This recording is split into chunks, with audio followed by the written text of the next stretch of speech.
How can one book help your child learn hundreds of new words? My son just turned 17 months old, and he's been loving this book for about a month now. And as a pediatric speech-language pathologist, there are so many reasons that I love this book, and I'm excited to share it with you today. Let's zoom out. Ultimately, the words that we speak out loud to our child are the same words that our children are going to be using to think. As they think about the words, as they connect those words to visual objects that they see in books and in the world around them, they're making connections constantly, and those connections in their brain eventually, we hope, will lead to them verbalizing and saying words out loud. And that's exciting because then they'll start to communicate back and forth with you based on what they're thinking. And those words that they're thinking are the words that you've planted in their brains by speaking to them out loud. So that's why reading books with children of any age is so valuable. So let's jump into this book. But first, hey, I'm Adrienne from learnwithadrienne.com, and you want to help your child communicate clearly, listen well, and gain life skills for their future.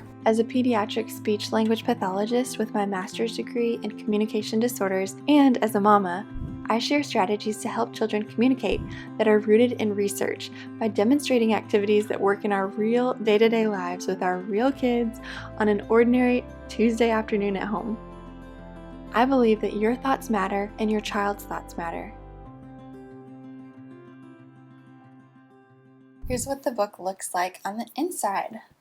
The table of contents is a paint palette, which is really cute, and it shows all of the colors and which pages you can find them on. And this first page breaks down the primary colors, secondary colors, and it talks about using the colors above to mix and make different shades of the same color green. And then this page is fun. It's interactive. It has a color wheel that you can move all around, and it talks about warm colors over here, cool colors, and it even talks about complementary colors, which are colors that are opposite of each other on the color wheel. So you can turn the wheel and see which colors go well with other colors and which colors don't. Something to note about this page, if your child is used to lift the flap books, is that this is not a flap. And so with my son, I just have to show him how it goes around and around and around, because sometimes he'll try to lift it up and see what's under. So that's just something to keep in mind if you want to keep this intact and not broken. But it seems very sturdy, and he hasn't ripped it yet. You'll notice these pages are pretty sturdy and thick. And then we get to the color pages. This is the blue page, and you can go as simple or as deep in these pages as you want, which is something that I really like about the book. This book will grow with your child. So right now, as a 17-month-old, my son likes to look at the pictures of a whale. He has a stuffed animal whale, so we like to grab that from the shelf and match it with this whale. He's eaten blueberries before, so we talk about those, and he has pants. And he's seen butterflies outside, birds and flowers and eggs, and he likes boats. Talk about what you see on the page in terms of pictures, but then it goes deeper and it talks about different shades of blue. So turquoise and teal and indigo and aqua and baby blue, navy blue, ultramarine. So you've got little splotches of different colors so you can see the variations of blue. Another feature that each page has is this spectrum of colors. So it goes from purple to green, and it shows all the different variations of blue in between. Teal has more green in it, and these bluebell flowers have a little bit more purple in it. And then as your child grows, there's little factoids where it says about half the people around the world say that blue is their favorite color. Our planet looks blue from space. Then they have different sayings like feeling blue means feeling sad. So expressions that they might hear in their day-to-day life, they can connect with the blue color.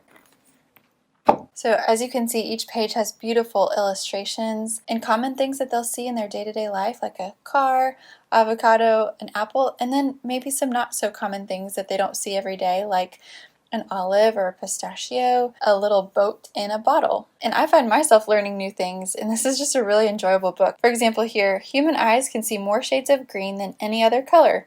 I didn't know that. So I'm learning new things too. Then it sometimes talks about mixing colors. You can make green by mixing yellow and blue. Chartreuse, sage, jade, emerald, lime green, forest green. My son loves this page because he loves buses right now, and so he always likes to point to the bus, and we've also been talking about bumblebees a lot. So the pictures really stand out. I love that the background is white. It just really makes the pictures pop. And there's even some cultural references like songs. We all live in a yellow submarine and yellow brick road. And we actually saw a fox in our backyard recently, and so my son saw it, and so now whenever we see this picture, we can talk about the fox that we saw in our yard. So it's a great way to introduce a ton of vocabulary, a wide range of words, and even concepts like fire. Oh, hot, hot, don't touch, hot. And this is cool. Orange is often used on things that need to be seen, such as life jackets, lifeboats, and road workers' jackets. So that makes sense to me because if you think about the color wheel,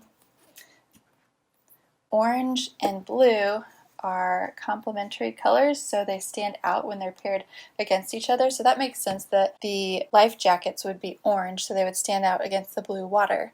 So you can talk about things like that too. Here's the red page, and the red goes from red to pink. My son likes this page, and he'll put his hand on the stop sign. And it says, red is the color for all the stop signs around the world.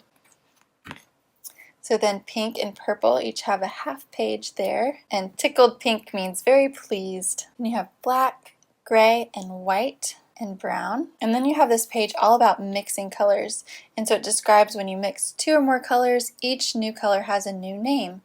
And then it shows different ways that you can mix colors. Red and blue makes purple. Yellow and green makes chartreuse. Yellow and red makes orange. Yellow, red, and blue makes brown. Then it talks about how you can add black to a color to make it darker, or white makes it lighter. Then here's another interactive page. This page has a transparency that you can see changes the color of what it's on top of.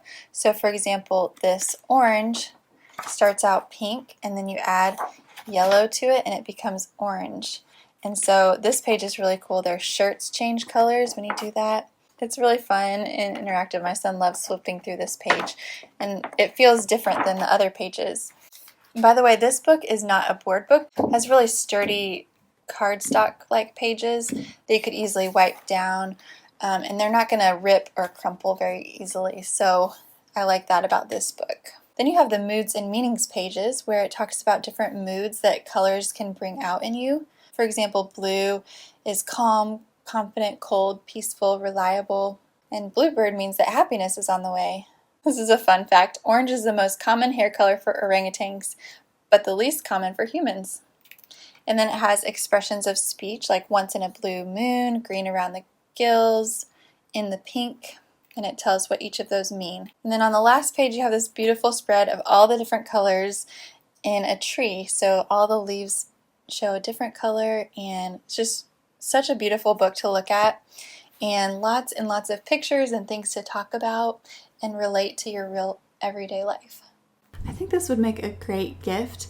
You could also buy some watercolors or some paints and some paper to paint on and maybe a paintbrush or two, and give it kind of as a colorful gift bundle for a birthday or Christmas gift for a child. I think that would be really fun because as they look through these pictures, they might get inspired to try to paint something that they see in the book, and they can match colors, they can mix colors. And there's so much information in here and a lot of inspiration on the front, back, and throughout the book.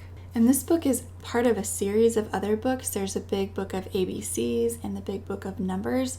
So I'll put the links to those other books down below as well so that you can check those out too. I love reading your comments, so let me know in the comments what age is your child currently and what's their favorite book. I always am on the hunt for new, fun, and engaging books for my son.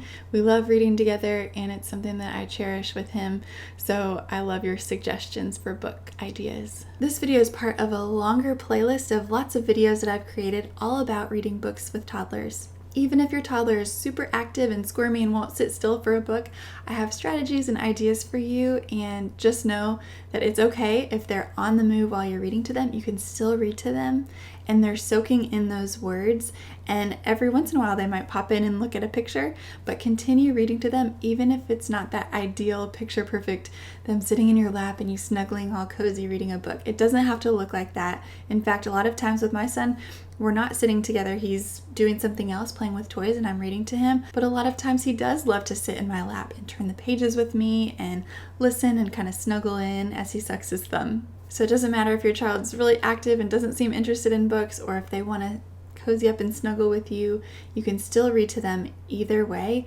And the videos in the playlist really show you different ways to engage them and get their full attention if that's your goal. For example, I share about using the strategy of repetition and finding simple things that you can pick out of the books instead of feeling like you have to read all the words, because some books are really complex and you can simplify them for the age of your child. So I share how to adapt any book to suit your child's specific age, which increases the amount of time that you're able to use specific books. So you don't have to only use a book from 0 to 1 years old. That can grow with them. And I show you exactly how to do that in these videos in the playlist. And as always, you know your child best. So if you do have concerns that your child is falling behind on language milestones based on the norms that I share in my free printable download, and if you're looking for more guidance to help your child learn to talk, you're always invited to check out my online class where I teach the exact steps that I use in my speech therapy sessions to get children from saying very few words or no words at all to talking in sentences and having conversations with you.